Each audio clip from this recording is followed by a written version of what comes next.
Salam sejahtera saudara yang kekasih di dalam nama Tuhan Yesus Kristus.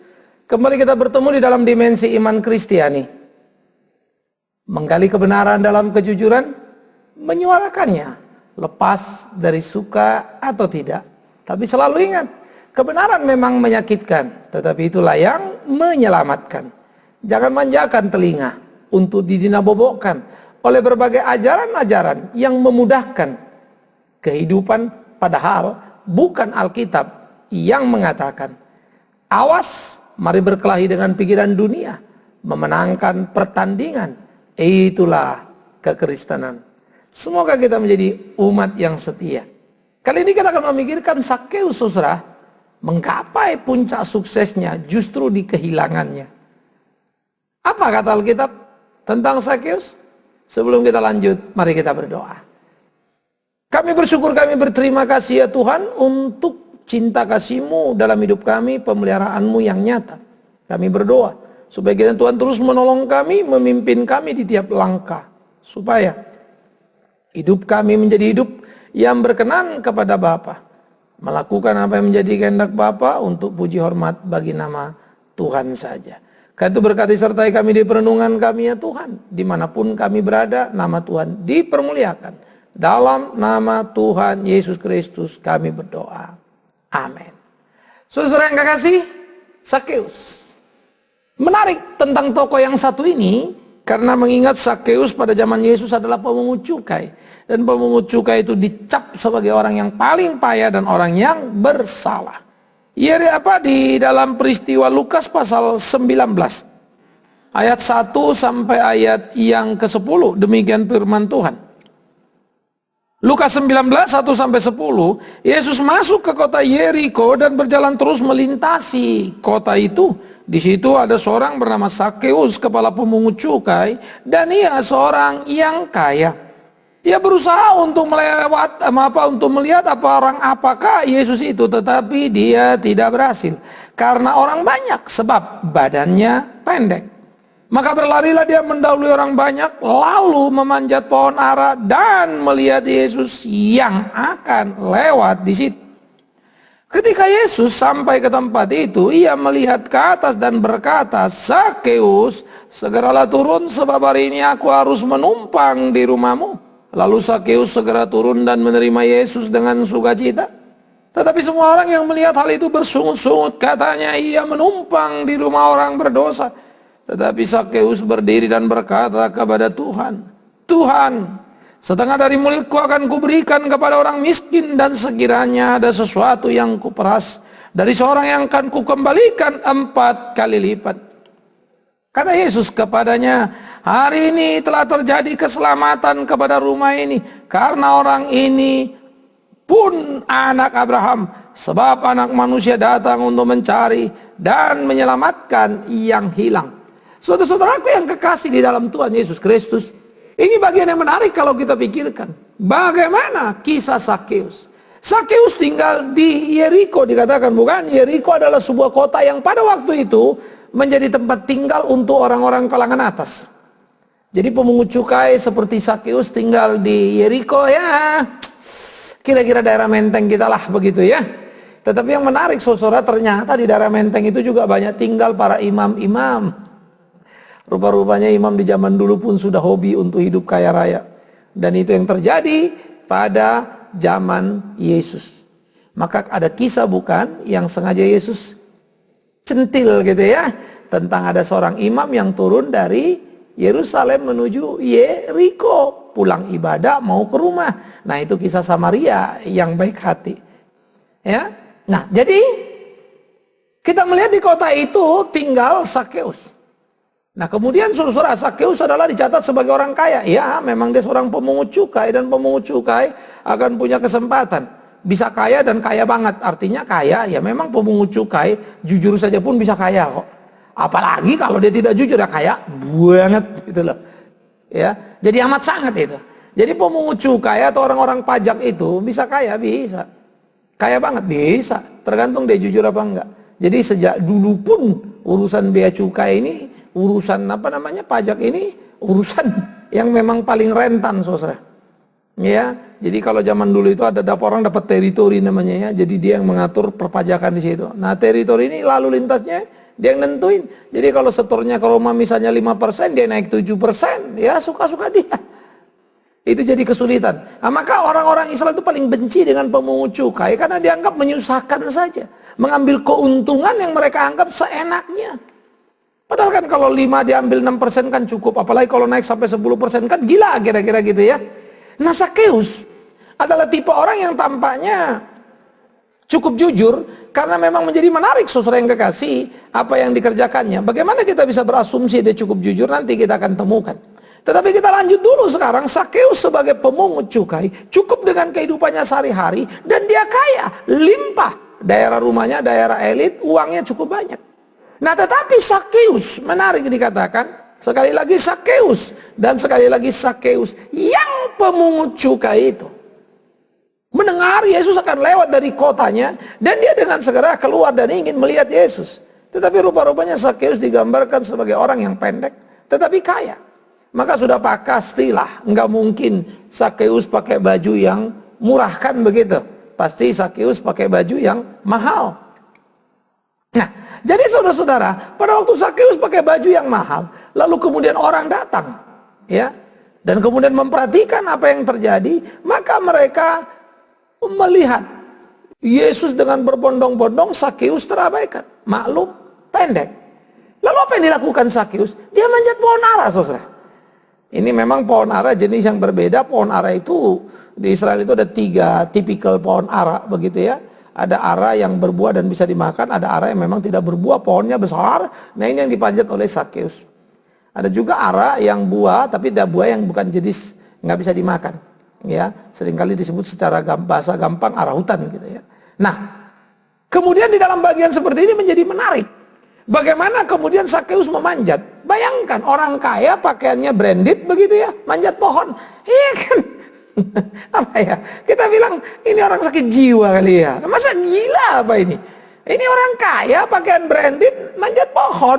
Ya ampun, kayak anak kecil aja. Dan ternyata bukan anak kecil atau remaja, orang yang sudah cukup dewasa. Iya kan, namanya pemungut cukai pasti karir itu dicapai 40-50-an umur Sakeus. Nah, oleh karena itu saudara-saudara, apa yang dilakoninya menjadi sesuatu yang gak masuk akal kita. Karena itu muncul pertanyaan secara psikis, bukan? Apa sebetulnya yang membuat Sakeus ini amat sangat ingin tahu siapa Yesus? Kan begitu? Ada pasti gejolak di dalam batinnya ini. Nah, kemudian mungkin dia sudah banyak dengar cerita tentang Yesus, apa yang dilakoni Yesus. Tetapi apa yang menarik Sakeus? Karena toh cerita tentang Yesus katakanlah cerita tentang kebenaran.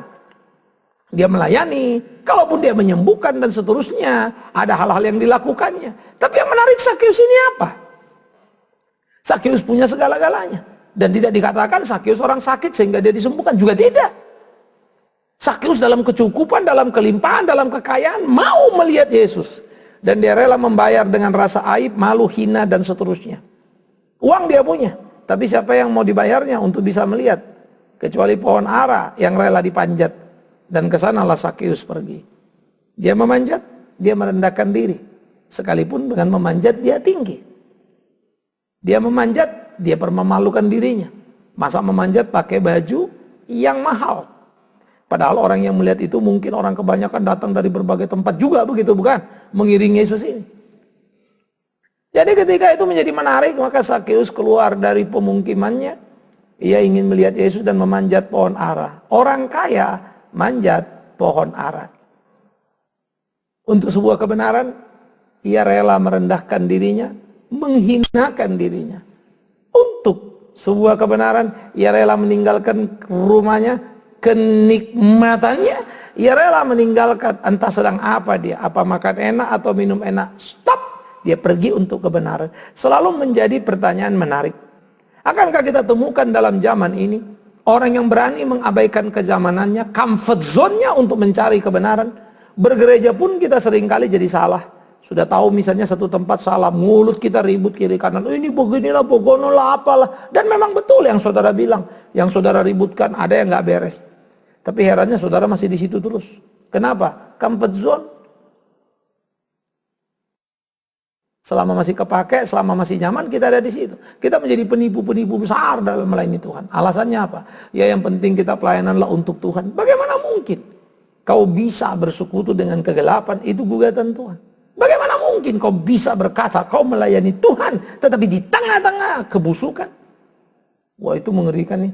Oh enggak lah Pak, kita kan bukan melayani organisasi, tapi orang-orang di bawah, jemaat di mana? Apa yang kau ajarkan ke jemaat di bawah? Kan dari atas, yang di atas salah busuk, kau tasihkan ke bawah. Apa kau tidak ikut busuk?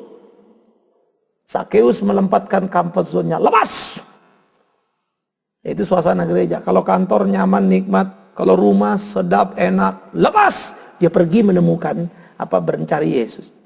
Maka dia memanjat pohon ara, saudaraku yang kekasih. Jadi kita dengan segera melihat sosok Sakeus, orang sukses, orang hebat, mencari kebenaran. Mencari kebenaran, memanjat pohon karena pendek badannya. Tetapi dia orang kaya yang tidak perlu melakukannya, namun dia lakukan karena ingin melihat Yesus seperti apa kegerang. Saya hanya bisa mengatakan sebagai pendeta, bagaimana roh itu telah berbicara pada diri seorang Sakeus, dan Sakeus mengalami kegelisahan, kegalauan, sekaligus kerinduan, keinginan yang begitu besar untuk bisa melihat Yesus itu. Dan dia membayar harga itu dengan memanjat pohon dan menghinakan dirinya. Dia tidak peduli. Yang dia peduli bagaimana dia bisa melihatnya. Dia tidak pakai kekuasaannya, dia tidak pakai uangnya, dia tidak pakai bodyguardnya. Pinggirin orang supaya aku bisa lewat. Itu hanya kesombongan dan kepongahan. Sakeus kaya, bisa bayar bodyguard, tapi dia tidak memakainya. Keren, hebat, luar biasa. Jujur, biar saya pendeta pun kalau bisa pakai bodyguard rasanya kok keren juga ya. Pengen juga. Itu sebab saya berkelahi dengan diri saya. Tuhan ajari aku. Ya, supaya tahu bagaimana mengutamakan Engkau lebih dari apapun. Tidak mudah, saya tahu. Kenikmatan dunia tidak perlu munafik. Itu jadi godaan tersendiri dan perkelahian dengan diri.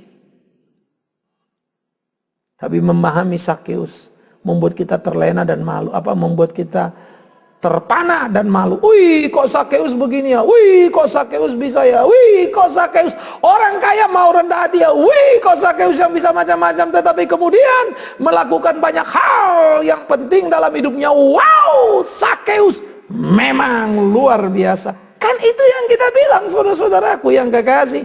Oleh karena itulah bagaimana dalam perjalanan ini, di pergumulan ini, apa yang dilakoni Sakeus menjadi perenungan bersama. Yesus sekarang menatap Sakeus, terjadilah detik-detik menegangkan, dan apa yang terjadi di luar dugaan Sakeus.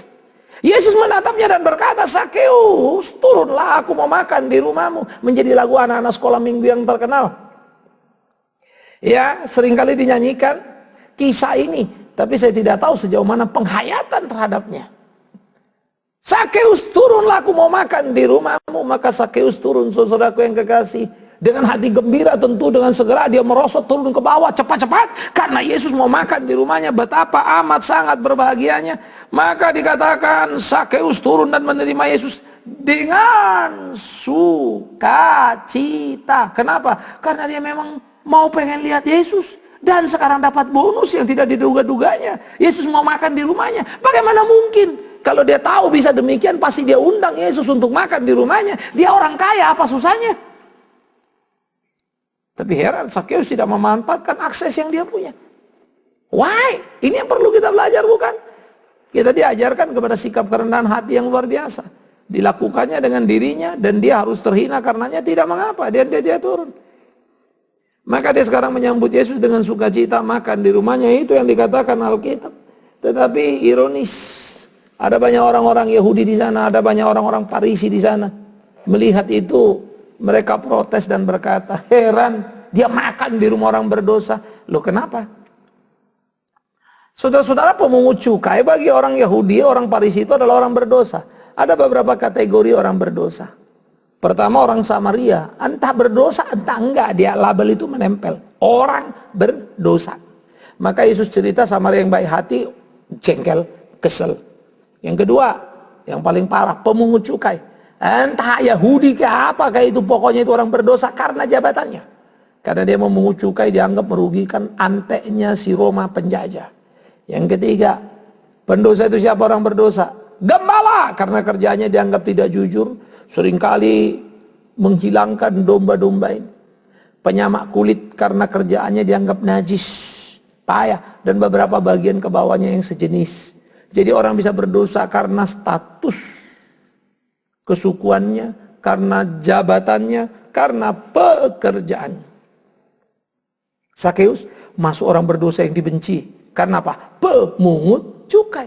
Nah sekarang Yesus makan ke rumah pemungut cukai. Tentu ini musuh nomor satunya orang Yahudi di internal Yahudi. Kalau Samaria kan di sebelah sana itu kan tempatnya beda misalnya kan. Mereka selalu lihat orang pemungut cukai dan jengkel luar biasa. Sekarang Yesus masuk ke rumahnya. Orang Yahudi itu nggak mau duduk ngopi sama-sama pemungut cukai, apalagi orang Farisi. Muak ngeliat itu. Tuhan Yesus menyapa Sakeus. Masuk pula ke rumah Sakeus. Makan lagi. Sakeus, turunlah, aku mau makan di rumahmu. Mau makan ini bukan Yesus minta makan untuk isi perutnya, bukan itu. Tetapi mau makan adalah keakraban, kedekatan. Itu yang penting. Itu yang harus dipahami. Kedekatan, keakraban, kekeluargaan. Ingat, makan bukan soal isi perut. Kalau soal isi perut apalah susahnya. Yesus pun bisa makan di mana dia mau. Tidak perlu ke rumah pemungut cukai, tidak perlu ke rumah Sakeus. Tetapi dia masuk. Yang kedua, menarik. Yesus masuk ke rumah Sakeus, orang kaya. Tapi dia tidak menghina dirinya. Sakeus, turun, aku mau makan di rumahmu. Itu nadanya nada atur ya. Dan Sakeus mau diatur. Ini menarik. Itu wibawa kebenaran. Orang kan tidak pusing kalau mau diatur apapun kalau untuk benar, bukan? Jadi tidak menjilat-jilat lalu memerangkap dan merusak orang-orang kaya, memeras mereka untuk uangnya. Itu salah. Yesus tidak lakukan itu. Dengan wibawa kebenaran itu, dia berbicara kepada Sakeus dan mampir di rumah Sakeus. Nah sekarang mari kita lihat Sakeus apa yang dilakoninya, saudara. Nah ini yang saya bilang, sukses di kehilangan. Apa yang hilang? Karena begitu Sakeus percaya, dia berdiri dan berkata kepada Tuhan Yesus, sebagian dari hartaku kuberikan pada orang miskin. Menarik ya.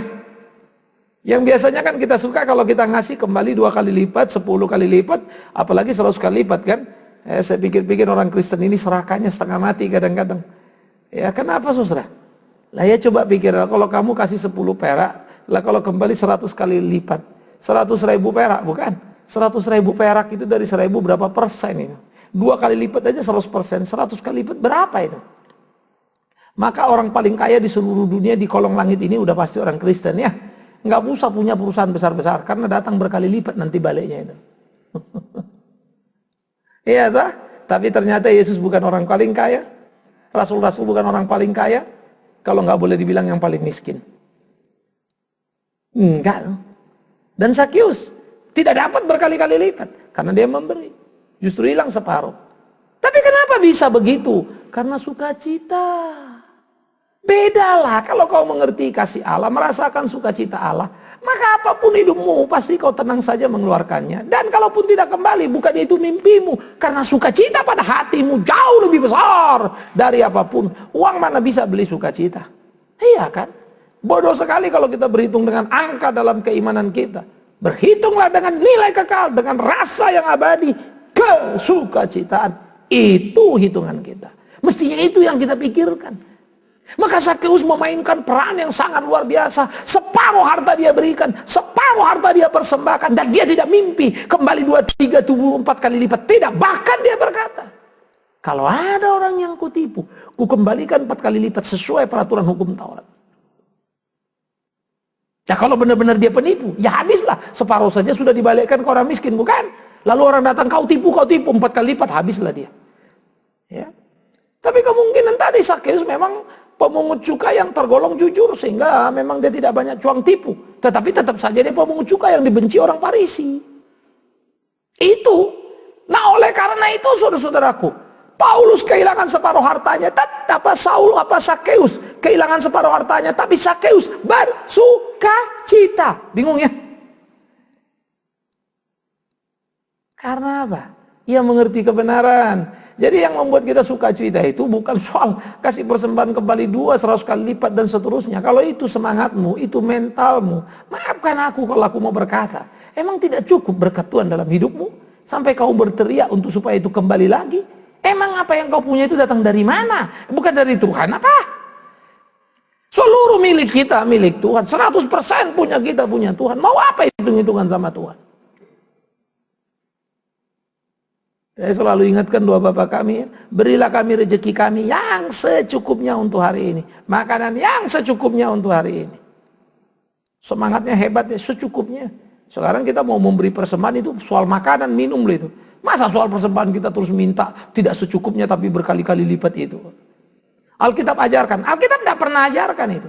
30, 60, 100 kali lipat adalah benih firman yang ditabur berbuah-buah dalam hidupmu 30, 60, 100 kali lipat. Artinya benih itu ditabur, kau baik, sangat amat luar biasa baik. Baca baik-baik, itu kisah tentang penabur. Jangan terjemahkan benih itu adalah uang itu berkali-kali lipat. Nah, itu kan tafsir. Digiring kemana kita mau. Engkau akan dikembalikan berlipat kali ganda. Yes! Yaitu apa? Bukan saja engkau dipelihara Tuhan dalam jasmani tapi rohanimu. Bukan saja kau punya uang tapi sukacitamu. Itu double. Double itu apa? Uangmu ada, sukacitamu luar biasa. Itu loh. Bukan uang 2 kali lipat. Tuhan itu bukan urusan materi. Sayang sekali kalau kita bertuhan urusannya itu bukan. Karena itu Sakeus rela memberikan seluruh hartanya. Separuh dia berikan orang miskin. Maka pertobatan Sakeus. Pertemuan Sakeus dengan Tuhan, sukses Sakeus mengenal Kristus, memberikan kebahagiaan juga kepada banyak orang miskin. Karena mereka menerima berkat limpah dari sikap dan tindakan iman Sakeus. Waduh, saudara-saudara, saya selalu amat sangat terinspirasi dengan hal ini dan saya selalu tergelitik. Dan saya coba berpikir, wow, Sakeus, ini orang kaya yang tidak terikat dengan kekayaannya. Ini orang kaya yang tahu memainkan peran dan kekayaannya untuk meraih sukacita demi sukacita dalam hidupnya. Sakeus memang luar biasa. Separuh harta untuk orang miskin itu 50%. Orang Kristen sekarang ngasih perpuluhan saja pun ributnya setengah mati dan hitung-hitungan pula lagi. Dia bukan dalam konteks perpuluhan. 50% langsung drop orang miskin itu. Di luar persembahan lain-lain itu. Betapa hebatnya Sakeus. Dan habis itu dia bertanggung jawab. Kalau ada orang yang kutipu, kembali 4 kali lipat. Saya kagum itu. Artinya hutang bayar. Bukan hutang tidak bayar. Dia bukan tukang tembak. Bukan tukang ngemplang. Itu Sakeus. Itu Kristen. Di situkah kita? Seperti itukah hidup kita? Inilah yang mestinya menjadi kegairahan kekristenan kita. Sehingga dengan demikian kita menjadi saksi kepada dunia ini. Menunjukkan kepada dunia ini loh kekristenan. Saudaraku, kalau perjuangan menghabiskan energi, kalau perjuangan menumpahkan darah, kalau perjuangan mencabut nyawa, kenapa sih? Pahlawan Republik Indonesia ada di makam pahlawan sana. Mereka berjuang dengan bambu runcing untuk kemerdekaan kita. Dan mereka tahu harga sebuah merdeka adalah nyawa.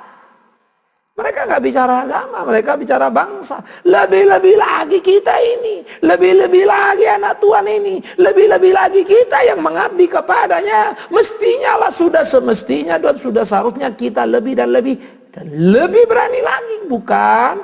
Malulah kita sama pahlawan kita itu, saudara-saudaraku, yang memberikan nyawanya untuk Indonesia merdeka. Sementara kita hanya mau menumpuk untuk diri kita, mengabaikan yang miskin, yang susah. Dulu lawan kita adalah penjajah yang menjajah Republik Indonesia. Sekarang lawan kita adalah penjajah yang menjajah rakyat Indonesia. Apa itu? Kedengkian, kemarahan, kemiskinan. Itu mesti dilawan itu.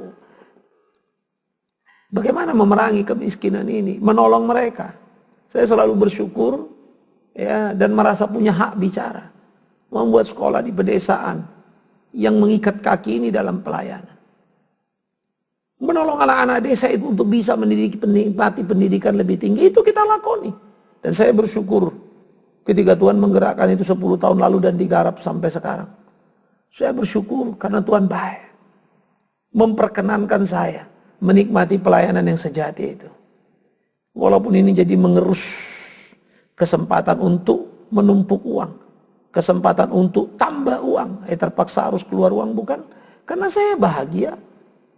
Itu sebab saya kalau pergi pelayanan saya tidak akan meminta dan memakai uang yayasan. No, saya mendirikan yayasan. Pantang bagi saya.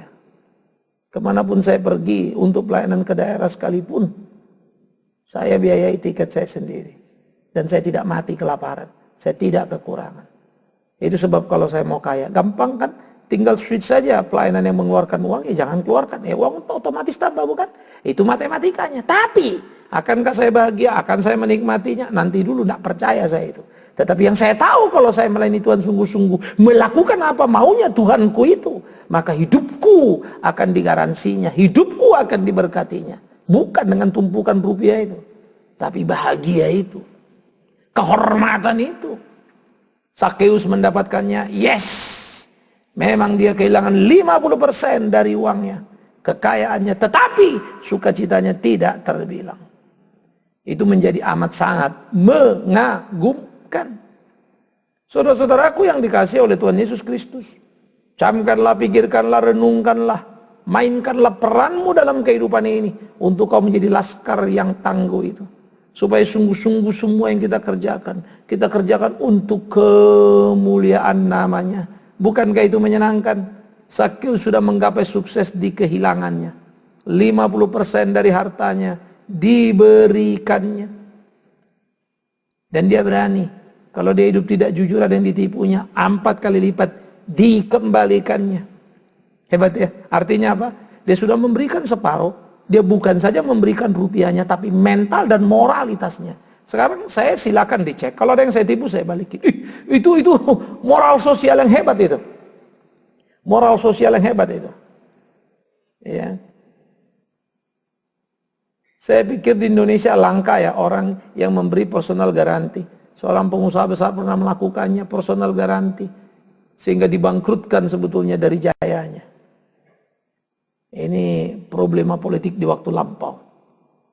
Tapi bagaimana memainkan peran itu bagi saya itu tetap mengagumkan. Saya bertanggung jawab untuk semua kerugian yang ada. Bagi saya respect tinggi. Harusnya begitulah kekristenan diwujudkan, saudara. Bagaimana kita bergairah dalam hidup kita, melakoni hari-hari kita. Saya pikir sudah semestinya kita melakukan itu. Bukan bagaimana mengambil yang bukan milik kita untuk memperkaya diri kita. Sakeus malah memberi kekayaannya yang diperolehnya dengan kejujuran. Kepada siapa? Orang miskin yang susah. Dan yang menarik, Sakeus berani digugat dan mengembalikan 4 kali lipat kalau ada orang yang ditipunya.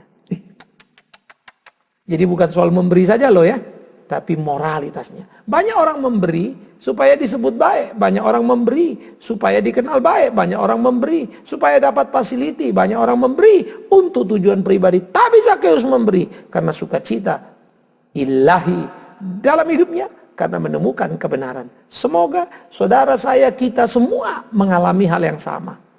Memberi kepada yang miskin separuh harta, moral yang teruji dan terpuji. Tuhan memberkati. Amin. Saudara, kita berdoa lebih dulu. Kami bersyukur, kami berterima kasih Tuhan. Betapa indahnya pengalaman hidup Sakeus. Ya bukan saja memberi materi tapi hati. Sikap hidup yang teruji. Tuhan tolong kami supaya tidak tergugat di tengah dunia ini. Dan hidup kami jadi berkat tak terbantah. Dalam nama Tuhan Yesus Kristus kami berdoa. Amin. Saudara-saudara, sampai di sini dimensi iman Kristiani. Terus mari bersama merenungkan bagaimana menjadi berkat yang utuh. Jangan sepotong supaya jangan kecewa di ujung jalan. Tidak setiap orang menyebut namaku Tuhan, Tuhan, kata Tuhan, masuk surga. Tapi mereka yang melakukan kehendaknya. Ada yang berkata, aku mengusir setan dalam namamu, bernubuat dalam namamu, membuat mujizat dalam namamu. Tapi Yesus berkata, nyala membuat kejahatan, aku tidak kenal engkau. Saya harap itu bukan saudara dan bukan saya. Karena itu mari yuk hidup dengan benar. Berbagi untuk sesama, meninggikan kebenaran dalam keutuhan, memuliakan nama Tuhan kita. Supaya sungguh hidup kita menjadi berkat nyata. Tuhan memberkati.